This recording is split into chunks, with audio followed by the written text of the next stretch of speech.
네네. 그래서 여태까지처럼 제가 어떤 문제를 겪고 있고 그래서 그걸 어떤 방식으로 해결할지에 조금 중점을 둬서 한번 봐 보도록 하겠습니다.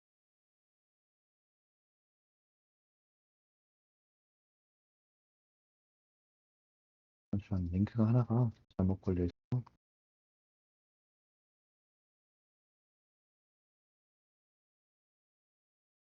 네. 제가 올려드린 링크의 첫 번째 보면 젠킨스에 대한 이해 파트로 시작을 하겠습니다. 저희가 여태까지 그 GitHub 액션 혹은 이제 GitHub 환경만을 사용을 했는데요. 이런 GitHub 액션이 가진 한계나 문제점들이 명확히 존재를 하고 있고요. 이에 따라서 이제 도구들을 고민을 하다가 가장 오래되고 레퍼런스가 많은 젠킨스를 이용해서 이 문제를 해결해 보겠습니다. 그래서 이 문제는 사실 뭐 GitHub 액션이 안 좋고 젠킨스가 좋다라기보다는 저희가 찾은 문제를 해결하기 위해서 젠킨스를 사용하겠다에 가깝다고 이해를 해주시면 좋겠습니다. 그래서 일반적으로 저희가 코드 형상 관리 툴이라고 부르죠. GitHub이나 Gitbucket, GitLab 이렇게 다양한 도구들이 있고 회사마다 사용을 하고 있는 툴을 저희도 입사를 하게 되면 같이 사용을 하게 될 거잖아요. 그래서 이미 사용하고 있는 코드 형상 관리 툴과 각종 지속적 통합 툴을 선택해서 사용을 하게 돼요. 근데 GitHub 같은 경우는 GitHub 액션이라는 지속적 통합 도구를 내부적으로 제공을 해주는 거고요. 그 외에 젠킨스나 Circle CI, Cyclic SH나 여러 가지 도구들이 존재를 하고 있고요. 이 외에도 다양한 도구들이 매우 많습니다. 그래서 뭐 예를 들면 저희가 2주 전에 진행했던 버슬 또한 이런 CI가 포함되어 있는 어떤 클라우드 툴이고요. 그래서 최근에는 많은 사람들이 GitHub 액션을 사용을 하고 있는 것 같아요. 물론 이제 절대적인 숫자로 보면 GitHub 액션보다는 제 생각에는 CI 툴을 전문적으로 사용하는 팀이 많지만 DevOps 엔지니어가 없거나 혹은 이제 뭐 없더라도 서버 쪽에 좀 할당할 수 있는 리소스가 적다고 하면 GitHub 액션을 이제 간편하게 사용하시는 것 같습니다. 저희가 이미 1주차에 GitHub 액션으로 리액트를 배포를 하는 사례를 공부를 했었고요. 이제 그 사례에서 취약점을 찾고 문제 해결 방법을 알아보겠습니다. 총 7가지, 6가지, 목차 잘못 써졌는데 7가지로 구분이 되어 있고요. 첫 번째부터 보면 이제 GitHub 액션이 가지고 있는 보안 취약점이라고 말씀을 드리고 싶습니다. 저희는 해당 주차에서 아래와 같은 GitHub 워크플로우 구문을 작성을 했어요. 간단하게 보면 GitHub S3에 내가 빌드한 파일을 복사해서 넣는 이런 파일이고요. 환경 변수를 이렇게 넣어줬습니다. 근데 이런 환경 변수는 저희가 명목상 환경 변수로 되어 있긴 한데 좀 애매한 게 있어요. 예를 들면 두 가지 경우가 있는데 첫 번째는 AWS 크레덴셜 같은 경우는 아래의 코드를 추가해서 환경 변수를 바로 꺼낼 수 있습니다. 네, 잘 보이실까요?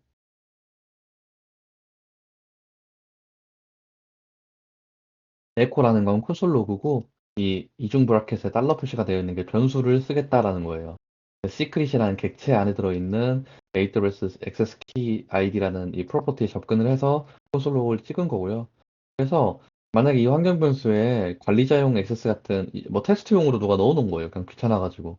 일단 해야지, 일단 만들고 나중에 고쳐야지란 마음으로 이런 풀 액세스를 권한을 부여를 되어 있다면 사실은 이 IAM 하나만 가지고도 이제 엄청난 요금이 청구될 수 있습니다.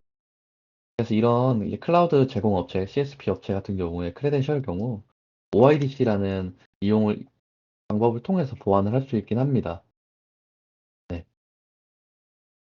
이건 이제 AWS에서 GitHub 액션을 바라보고 뭔가 신뢰관계를 직접적으로 연결하는 방식인데 이 시크릿 방법보다는 조금 더 안전한 방법이라고 알려져 있습니다. 두 번째로는 S3의 버킷 네임이 노출되는 게 문제가 되고 있습니다. AWS S3에서는 버킷이 요청되는 건별로 비용이 나오는 항목들이 있어요. 그래서 S3 버킷 네임이 공유가 될 경우 AWS에서는 무작위 요청을 통해서 많은 요금이 부과될 수 있습니다. 대표적인 사례를 한번 살펴보면 저희가 AWS S3 LS라고 입력을 하면 이런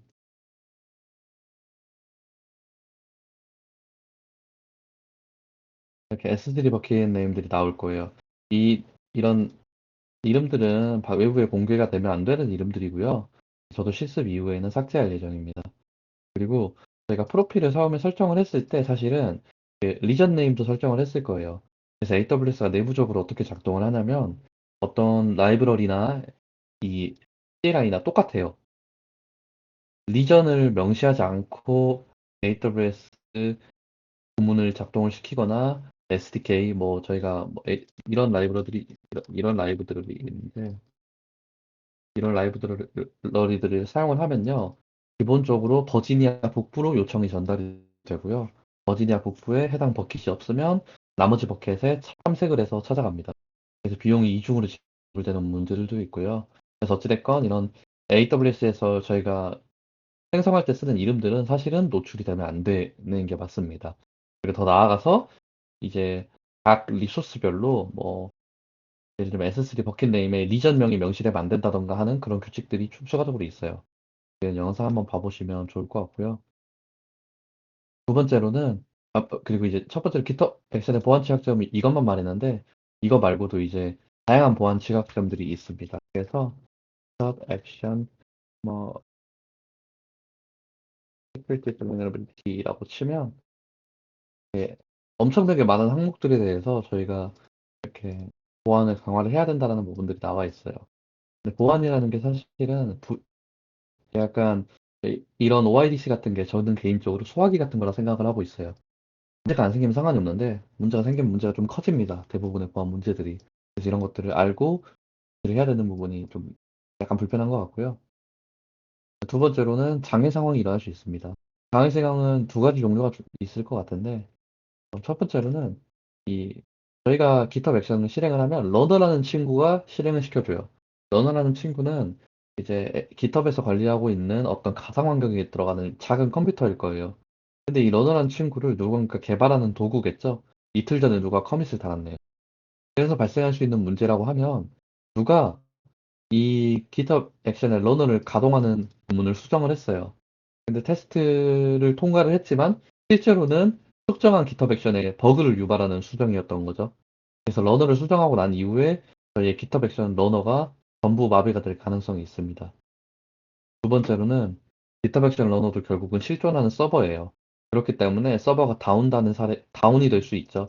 너무 많은 사람들이 이제 단기간에 GitHub 액션을 실행을 하면 GitHub이 다운이 됩니다. 그래서 1년에 수차례 이상 장애가 발생을 하고 있어요.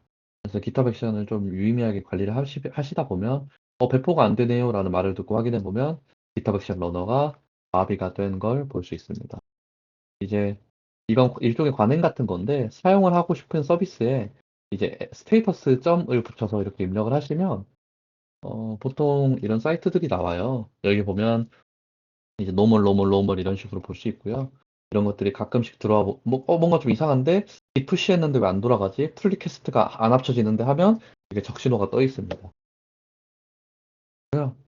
세 번째로는 이제 GitHub 액션의 성능 이슈가 있어요. GitHub 액션은 저희가 GitHub 자체가 일반적으로 그렇긴 한데 코드가 오픈 소스로 관리되는 게 좋잖아요. 그래서 저장소 유형이 퍼블릭이 아니라 프라이빗일 경우는 기능을 좀 적게 쓸 수 있거나 뭐 여러 가지 제한 사항이 존재를 합니다. 역시나 GitHub 액션의 실행 이제 머신인 러너 또한 성능이 달라요. 퍼블릭 레포지토리에서는 CPU가 4개, 메모리가 14기가지만 프라이빗에서는 2기가에 7기가입니다. 이제 체감이 이제 될 수도 있고 안 될 수도 있는데 프라이빗 레포지토리에서 저희가 협업을 하겠죠. 회사에서는. 그럼 CPU가 2개, 메모리가 7기가면 GitHub 액션을 사용하고 있는데 뭐 용량이 1기가가 넘는 도커 이미지를 빌드한다고 하면 도커 이미지가 터집니다. 빌드가 안 돼요. 왜냐하면 메모리가 부족하거나 CPU가 부족하기 때문에. 따라서 또 복잡한 도커 이미지 배포와 같이 성능이 필요한 배포의 경우 오랜 시간이 소요될 수 있을 것 같아요. 아니면 뭔가 내가 테스트 코드를 많이 썼어요. 우리 조직이 테스트 코드를 꾸준히 쓰고 있어서 뭐 수년에 걸쳐서 테스트 코드를 써서 실행하는 데만 30분, 1시간씩 걸릴 수도 있단 말이죠. 그래서 전체 코드를 실행을 했는데 30분씩 걸리는데 이거 개선할 수 있는 방법이 크게 없어요. 왜냐하면 CPU가 안 좋기 때문입니다.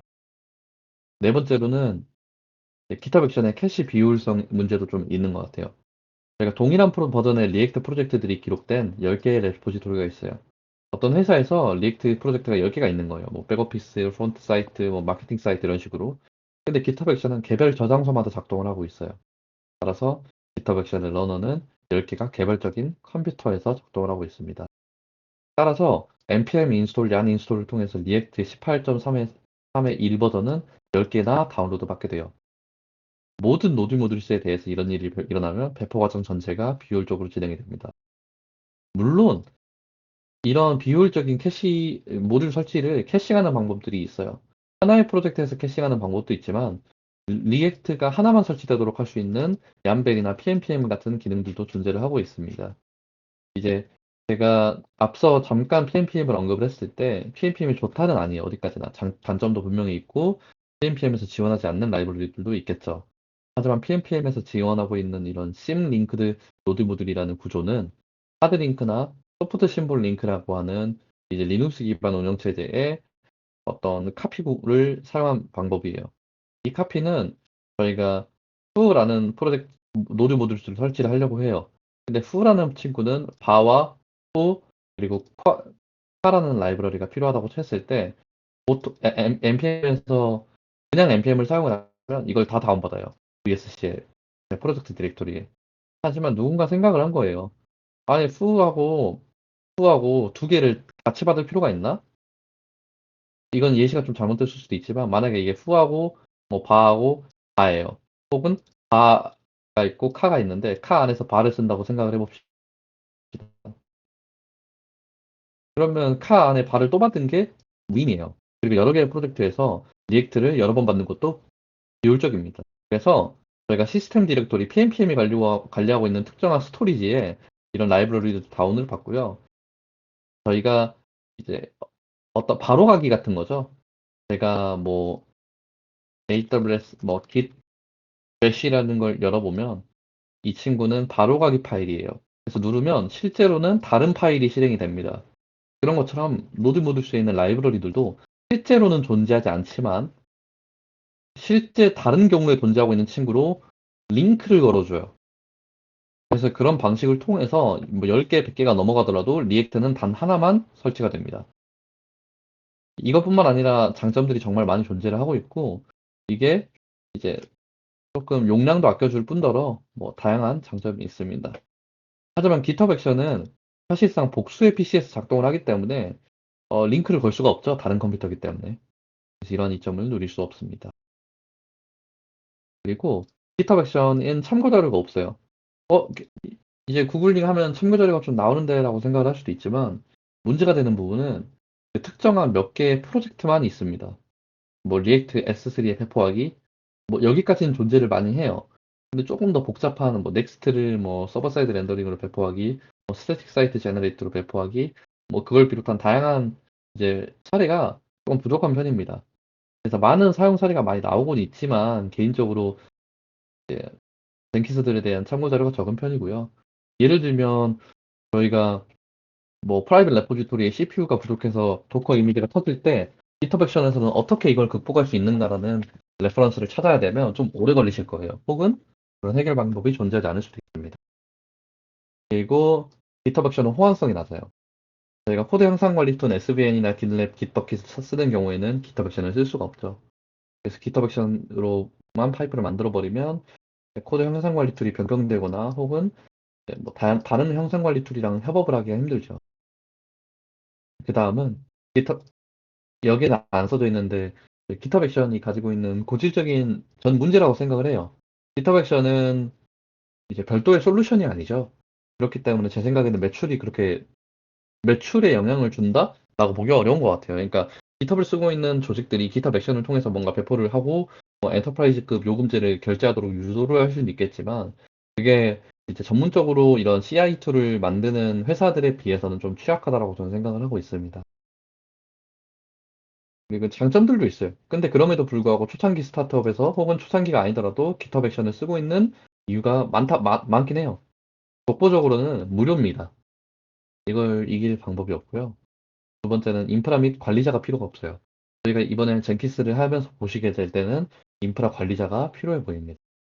세 번째로는 GitHub을 GitHub 외의 형상 관리 툴과 사용을 하기가 어렵다는 단점이 있지만 반대로 생각해 보면 대부분의 회사는 GitHub을 쓰고 있어요.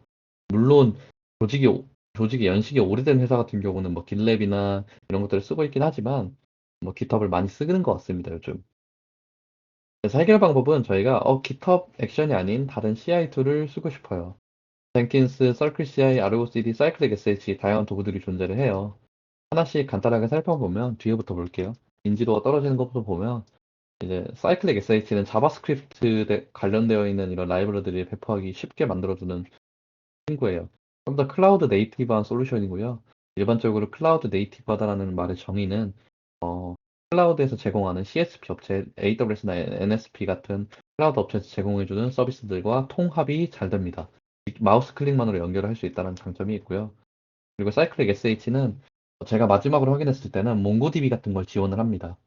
그러니까 AWS의 RDS를 따로 사용을 하지 않으셔도 사이클릭에서 소량의 데이터베이스를 제공을 해주셔서 토이 프로젝트에서 사용을 하실 때 데이터베이스까지 무료로 사용을 할 수 있을 거예요. 두 번째로 있는 아르고3D는 다양한 이유에 따라서 요즘은 쿠버네티스라는 친구를 써요. 쿠버네티스는 저희가 저희가 쓰는 EC2는 이제 버추얼 머신이라고 하는 어떤 친구예요. 물리적인 디바이스 위에 가상화 운영체제를 올리고 이제 그 가상화 운영체제부터 포함한 일종의 박스를 만들어서 그걸 버추얼 머신이라고 불러요. 버추얼 머신에는 운영체제가 포함이 되어 있어요. 하지만 도커 컨테이너는 운영체제가 존재하지 않아요. 물리적인 장치가 있고 운영체제가 있고 그 위에 컨테이너들이 올라갑니다. 조금 더 효율적이고 빠르게 켜진다고 하죠. 그래서 트래픽이 몰려들 때 도커를 빠르게 늘리는 걸로 트래픽에 대응할 수 있어요. 그래서 버추얼 머신 이제 EC2를 그대로 쓰는 게 아니라 EC2 위에 도커를 켜서 사용을 해요. 근데 도커가 제대로 켜졌는지, 도커가 죽어버렸을 때 다시 실행하는 거, 이런 것들 관리하기 귀찮잖아요. 이런 것들을 관리해주는 친구가 쿠버네티스입니다. 그래서 아르고3D는 이런 쿠버네티스와 통합이 잘 되는 솔루션이에요. 그래서 보통 쿠버네티스를 강력하게 쓰고 있는 조직은 CI 툴이 아르고3D로도 묶이는 것 같습니다. 그 다음은 서클 CI인데, 옛날에는 좀 많이 썼던 것 같은데, 이제 지금은 어떤지 모르겠어요. 서클 CI는 기본적으로 모든 앱의 배포가 도커로 진행이 됩니다. 저는 이게 치명적인 단점이라고 생각을 하는데, 일단 제가 리액트를 배포할 때 도커를 써야 돼요. 무조건. 반대로 말하면 도커를 모르면 좀 피곤합니다. 디버깅을 하기가 힘들어요. 제가 생각하기에는. 장점도 있지만 서클 CI는 좀 다른 것들에 비해서 잘 모르겠다. 하지만 여전히 쓰고 있는 조직들은 존재한다고 생각을 하시면 될 것 같고요. 그 외에는 이제 저희가 마지막으로 볼 젠킨스입니다. 젠킨스는 연식이 오래된 조직에서 많이 쓰고 있고요. 연식이 오래되지 않더라도 다양한 이유에 따라서 많이 쓰고 있어요. 젠킨스의 특징은 일정한 컴퓨터에 설치를 해서 사용한다라는 특징이 있는 것 같습니다. 그래서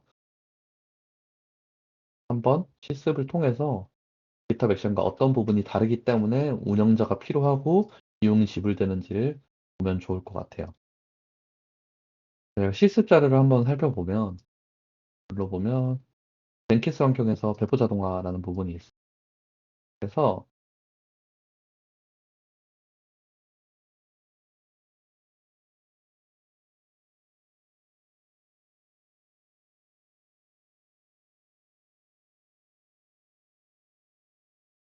제가 EC2 만드는 건 똑같아요.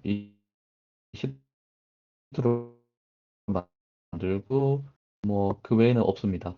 저희가 만든 EC2를 제가 적어드린 대로 만들고 난 다음에 AWS 연결 누르고 AWS EC2 인스턴스 열에 인스톨 바로 들어갈 수 있어요.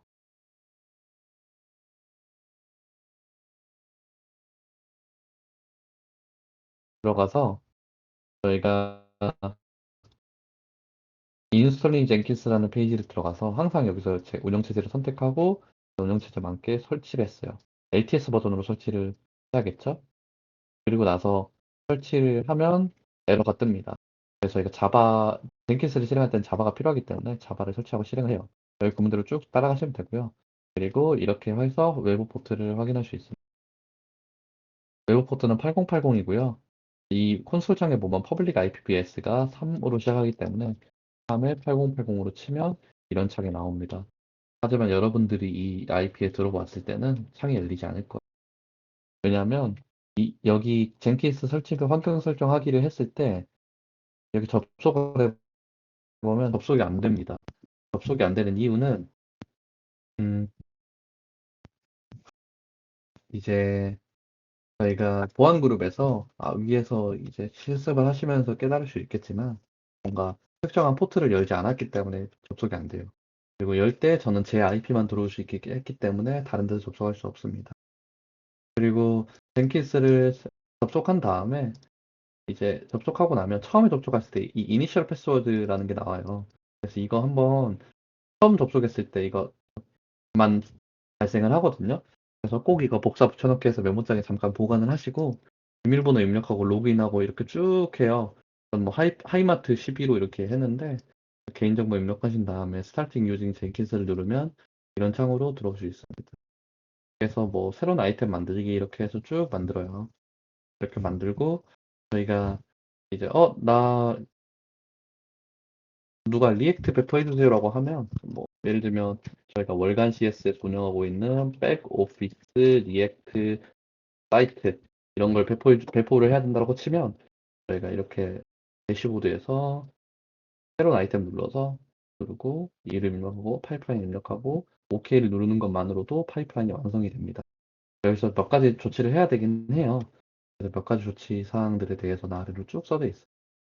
근데 여기까지만 봐도 상당히 스크롤이 길단 말이죠.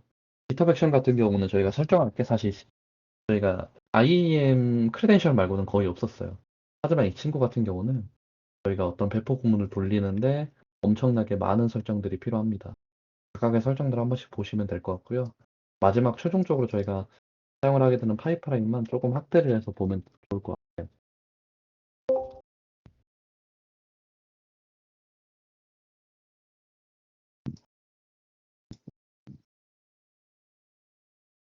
최종적으로 보면 GitHub 액션이랑 좀 다른 형태의 문법을 튀고 있어요. 이건 제이슨 파일도 아니고 뭔가 얌 파일도 아니죠. 이런 형태의 파일들은 보통 그 시스템 관리자 뭐 관련된 파일들을 이렇게 표기가 되어 있어요. 그래서 뭐 아파치나 뭐 엔자닉스나 시스템에서만 쓰거나 아니면 서버 개발자들이 쓰는 툴들이 이렇게 되어 있는데 여기 보면 뭔가 명시가 되어 있어요. 툴. 이 파이프라인에서는 이 두 개의 툴을 쓸 거고요. 이 두 개의 툴은 위에서 다 저희가 생성을 했습니다. 이 절차들을 통해서.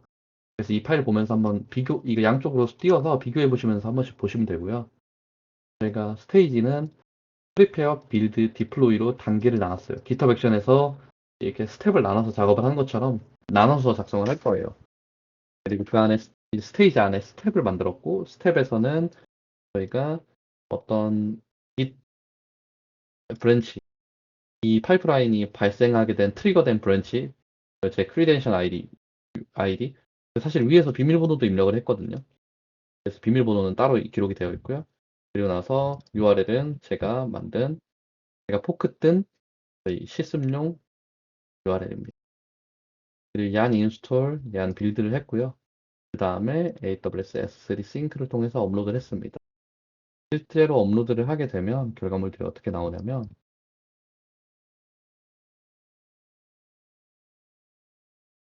이렇게 나와요.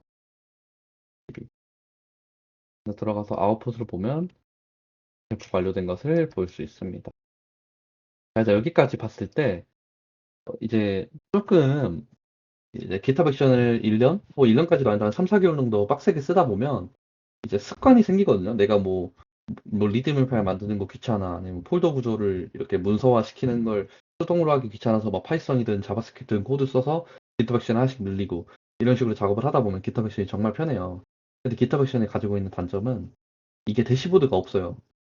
레포지토리가 30개만 돼도 뭐 한 10개만 돼도 이게 한 곳에 안 모여 있습니다. 한번 봐볼게요. 저희가 이 월간 CS가 이게 지금 레포지토리 21개가 만약에 서비스라고 생각을 해봐요.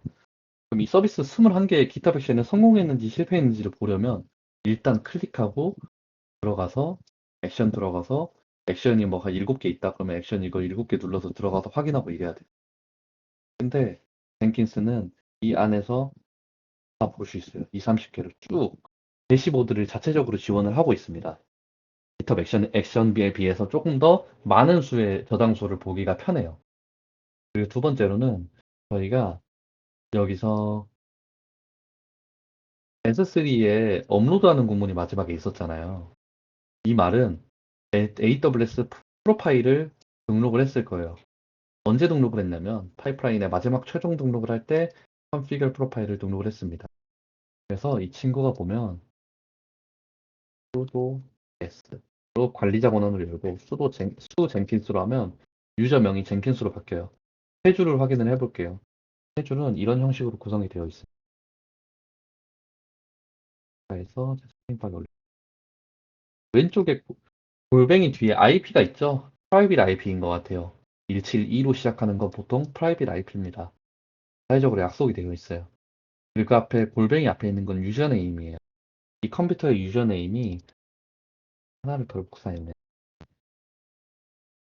최초에는 우분투였어요. 운영체제에서 만들 때 쓰는 운영체제에 이름이 들어가 있네요. 그리고 수도 대시 S로 관리자 권한으로 바꾸니까 어드미니스트레이션 권한으로 바꾸니까 루트로 바뀌었어요. 그리고 나서 젠킨스 수 젠킨스로 하니까 젠킨스로 바뀌었습니다.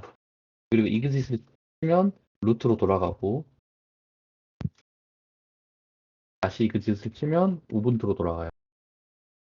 수도 대시 S로 관리자로 로그인을 했고요. 관리자 로그인이기 때문에 젠킨스로 로그인을 할 수 있어요.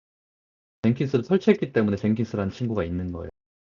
그래서 이그짓으로 나간 다음에 이제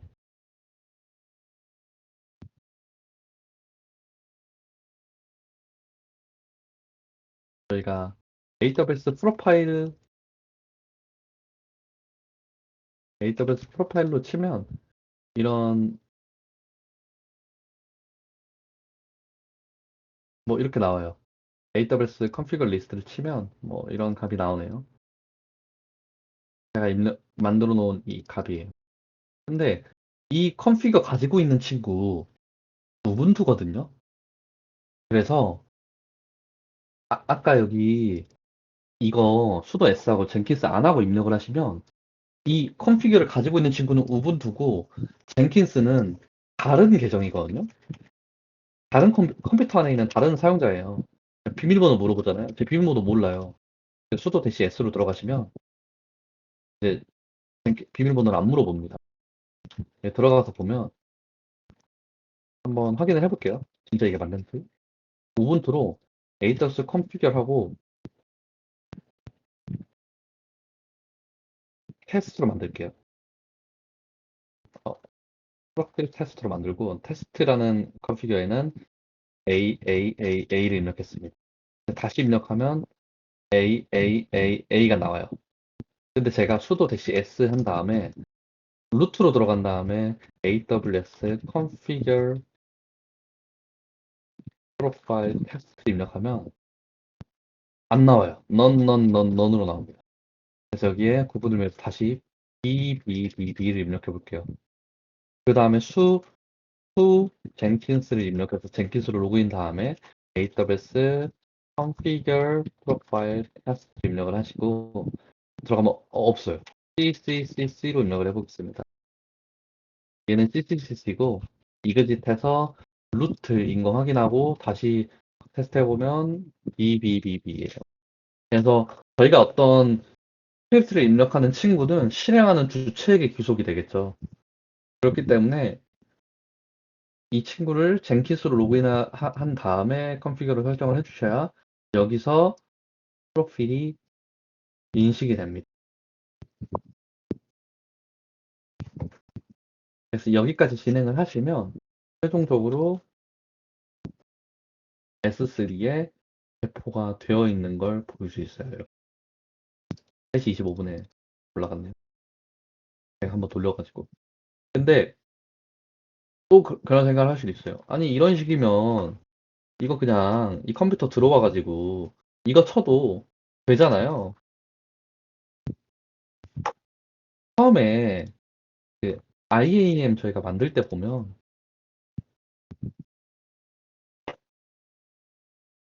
사용자 만들 때 보면 사용자 생성하고 뭐 하나 만들고 뭐 이렇게 상성한 다음에 DDD라는 친구에 대해서 보안 자격증명에서 액세스 키 만들기 하고 CLI를 누르면 이렇게 떠요. 권장되는 대안, 브라우저 기반, 뭐, 이렇게 있어요. 그러니까 결국은 이거 쓰지 말라는 거거든요. 눌러보면 다 그거 쓰지 말라고 해요. 그래서 사실 젠킨스가 가지고 있는, 젠킨스를 EC2에서 배포하게 되면 좋은 점은 저희가 하지 않아도 됩니다. 잠시만요.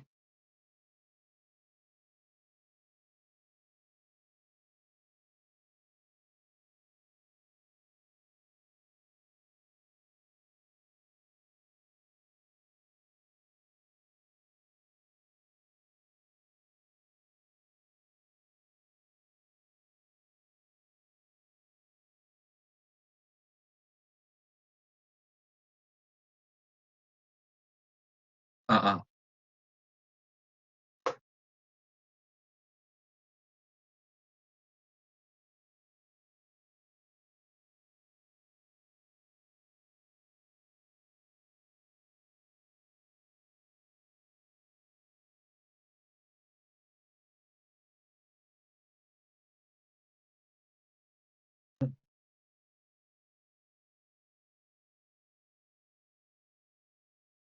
마이크 연결이 안 됐나?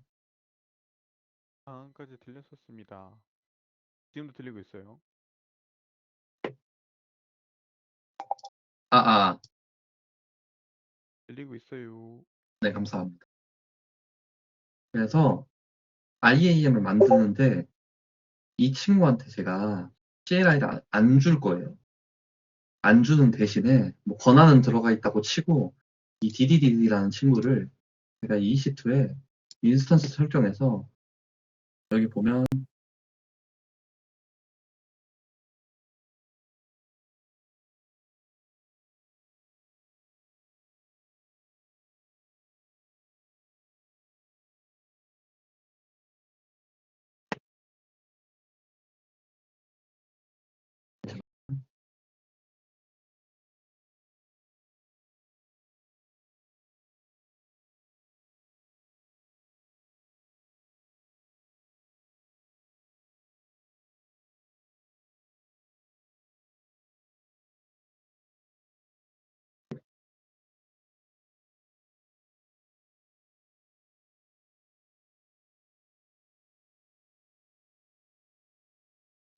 보안에 IAM 역할 수정이 있어요.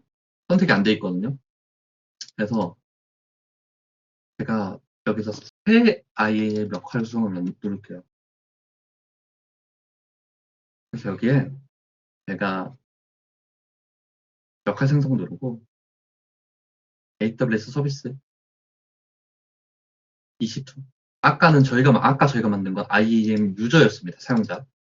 제가 만든 거 IAM 롤이에요. 역할에 EC2 선택하고 생성하고 뭐 권한은 뭐 넣었다고 치고 역할 이름은 뭐 DDDDDDD monthly CS DDD 롤 이렇게 만들고요. 생성을 해볼게요. 생성하고 나서 생성이 됐죠? 하고 나서 제가 IAM 역할 수정에서 새로운 침 누르고 DDDDD 롤 누르고 IAM 역할 업데이트를 하면 이 친구가 이제 뭐 S3를 접근하기 위한 이제 권한이 들어가 있다는 전제 조건 하에 저희가 여기 들어가 있는 테스트라는 친구가 만약에 저 친구라고 해봐요. 저희가 몬슬리 CS라는 프로필 쓰는데 그게 아니라 테스트라는 친구를 써요. 여기에 이제 이게 다 넌으로 들어가 있어도 정확히는 넌으로 들어가 있는 게 아니라 이 설정을 아예 안 해주는 거죠. 아예 안 해줘도 이 친구가 AWS에 어떤 작업을 할 수 있습니다. 그래서 AWS configure 그러면 저희가 아까 위에서 GitHub 액션의 보안 취약점으로 살펴봤던 이 에코 부분이 해결이 되는 거예요.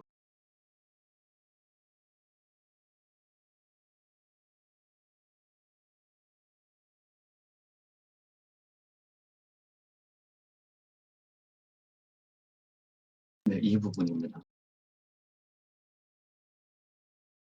그래서 IAM을 만드실 때 이런 경고 문구가 뜨는 거예요. 하지 말라고. 만들지 말라고. 네네. 그래서 여기까지가 젠킨스예요.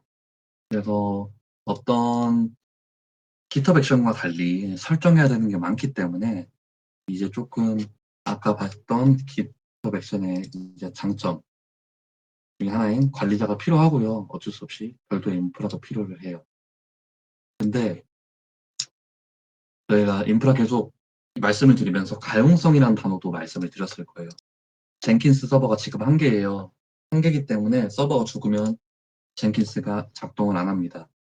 그럼 이 EC2가 한 개보다는 두 개로 유지되는 게 좋고, 두 개로 유지되다 보면 앞서서 말씀드린 GitHub 액션의 단점이 다시 나와요. 캐시 비효율성. 그렇기 때문에 저희가 가지고 있는 요구사항은 정확히 따지면 서버는 여러 개로 존재를 해야 되고, 젠킨스 배포로 인해서 서버가 무거워지면 서버가 늘어나야 되고요. 그리고 젠킨스가 모듈을 설치할 때 모듈을 설치하고 있는 디렉토리가 여러 개의 EC2에서 공유가 되어야 돼요. 그래서 저희가 인스턴스를 시작할 때 애초에 저희가 EBS라는 걸 스토리지 정보할 때 EBS라는 걸 써요. EBS 볼륨. 근데 이걸 쓰는 게 아니라 저희가 쓰는 파일 시스템을 아래 두 개가 더 있어요. 하나는 EBS는 블록 스토리지예요. 저희가 일반적으로 쓰는 거죠. 근데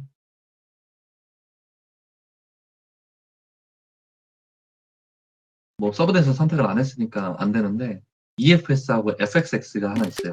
EFS는 뭐 엘라스틱 파일 시스템이에요. 위에서 EBS는 파일 시스템이 없어요. 그래서 이 블록 끼워 맞추기에서 끼운 다음에 운영체제 설치해서 그 운영체제에 있는 파일 시스템 따라가는 구조일 거예요. 어느 정도 추상화가 되어 있겠죠. 그래서 컴퓨터가 10대면 EBS 볼륨도 최소 10개가 존재를 해야 합니다. 하지만 컴퓨터가 10개인데 그 10개가 다 젠킨스를 필요로 하고 젠킨스의 PNPM 라이브러리가 한 개의 저장소에 공유를 되기를 원한다면 EFS를 선택을 하시면 됩니다. EFS를 쓰면 하나의 EFS는 N개의 EBS에 붙습니다.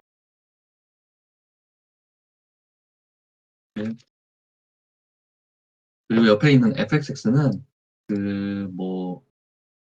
윈도우나 뭐 이상한 운영체제들에 할당되는 뭐 파일 시스템이 있어요. 러스트라던가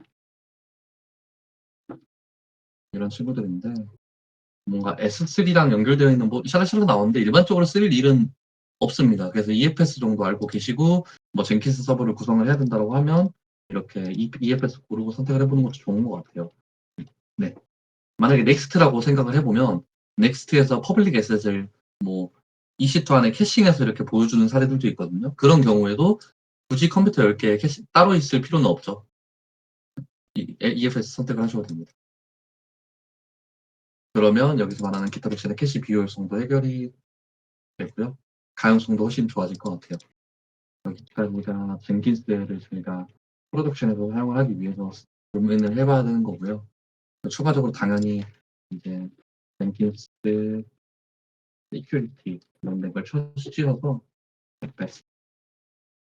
좀 내가 완성도 있는 뭔가 포트폴리오를 위해서 하시는 거라면 이런 식으로 뜨면 시큐리티 베스트 프랙티스라고 이런 부분들이 나와요. 조금은 딱딱하고 무의미하다고 느낄 수도 있겠지만 사실 배포 자동화에서 제일 중요한 부분은 안전하고 빠르게긴 하거든요. 근데 안전하고 빠르게 배포를 하다 보니까 보안 취약점들이 많이 생길 수밖에 없는 구조가 됐어요. 그래서 여기 보면 뭐 간단하게 보안 강화, 표준 보안 탭, 프론트엔드, 보안을 위한 프론트엔드 이런 내용들이 나와요. 이런 부분들도 처리를 해보시면 완성도 있는 포트폴리오가 될 것 같아요. 내가 단순히 배포 파이프라인을 뚫고 끝나는 게 아니라 내가 이 배포 파이프라인에서 발생 가능한 취약점이 뭐가 있는지 검색을 주도적으로 해봤고 거기서 내가 어떤 것들을 통해서 문제를 해결했다. 그리고 여러 가지 선택지 중에서도 왜 그렇게 했는지 그리고 뭐 GitHub 액션과 젠킨스를 둘 다 프로젝트에서 사용할 수 있게 된다면 내가 왜 GitHub 액션에서도 해결할 수 있어요. 보안 취약점은 똑같이 GitHub 액션에서도 해결할 방법이 있을 거고 젠킨스에서도 있을 거예요. 중요한 부분은 뭐 GitHub 액션 같은 경우는 장애에 저희가 능동적으로 대처를 하지 못하고 내가 뭔가 파이프라인을 만들 때 GitHub 액션이 돌아가지 않는 상황에서도 돌아가기를 원해서 젠킨스로 구성을 했다. 또한 나아가서 GitHub 액션 뭐 단순히 기술적인 호기심으로 뭐 GitHub 액션을 오랫동안 써왔는데 GitHub 액션이 아닌 젠킨스를 통해서 파이프라인을 구성을 해보고 싶었고 두 개를 비교를 해서 사용을 해보니까 약간 번거롭고 불편한 부분들도 있었지만 젠킨스가 GitHub 액션에 비해서는 이런 장점이 있었고 반대로 GitHub 액션에 이런 장점이 있었다. 이렇게 정리를 본인이 마무리를 할 수 있는 정도까지만 되시면 이제 또 어떤 새로운 툴을 썼을 때 그런 정리를 이제 회고 형식으로 남겨서 놓으면 나중에 포트폴리오에 대해서 누군가 물어봤을 때 깔끔하게 대답을 할 수 있어서 내가 노력한 걸 제대로 인정받을 수 있는 것 같아요. 네. 이번 주차는 여기까지입니다.